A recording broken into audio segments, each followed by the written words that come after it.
Blaine Gabbert is starting at quarterback for San Francisco in NFL Week 9.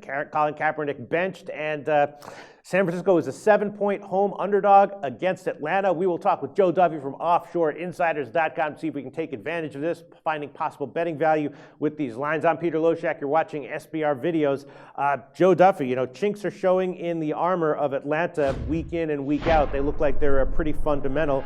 Matt Ryan is having some issues with Shanahan's offensive schemes. San Francisco, though, how are they going to respond to Gabbert at quarterback? I'm not exactly sure, but on the opener before the Gabbert news came out, I bet the under 45. I like that one. Atlanta is 0-3-1 over their last 4. Now Gabbert's in. The line hasn't really changed, and I think I'd still like it for all the same reasons. You got to figure that San Francisco will have a pretty conservative offense here. Under 45. What do you think about that, Joe? Well, Peter, who foresaw those chinks several weeks ago, I was saying all along, the Falcons' record was very deceptive when they were 5-0 straight up, and I say time and time again, there is no more deceptive statistic than one-loss statistics, and as a result, the Falcons have one-loss statistics when it comes to handicapping, and as a result, the Falcons have dropped 4 straight ATS. Pretty much what you said. Look, Blaine Gabbert, clearly he doesn't have the upside as Colin Kaepernick, but Kaepernick's been awful. And I've also said these guys like Kaepernick, we've seen it time and time again when a recycled former starter gets a second chance. Usually short term, it gives a little bit of a spike, in part because his team has been able to practice the offensive plays. Their opponent, in this case, of course, the Falcons, don't have that much game film to really go by.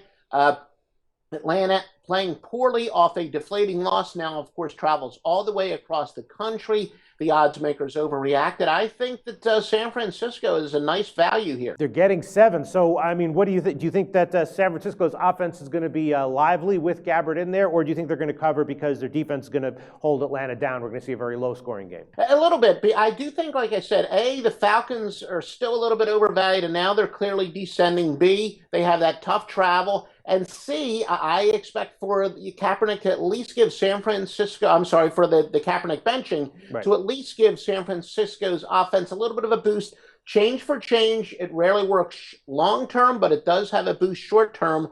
And look, road favorites off of an overtime game are 50 and 60 against the spread. Now, granted, that's nothing all that impressive to fade, but still, it does just another, as part as the compilation of evidence, so to speak, another case that shows where the Falcons are in a very tough spot here.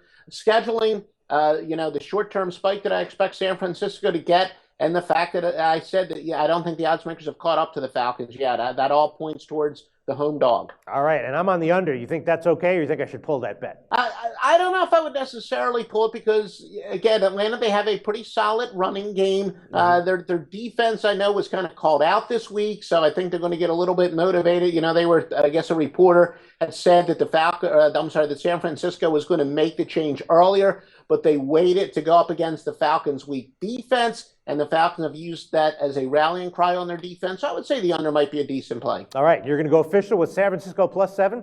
You got it. All right, sounds good. Joe Duffy from OffshoreInsiders.com. Tell folks what your website's all about. I know you've been doing very well recently at your website, right, Joe? Yeah, the greatest handicapper of all time is having the greatest football season combined. If you're still on the outside looking in, 22-8 college football, 24-10 recently with football, of course, going all the way back to preseason. It's been ridiculous. 69-41 with all wise guys, but that includes a bunch of big underdogs in Major League Baseball. That's all sports.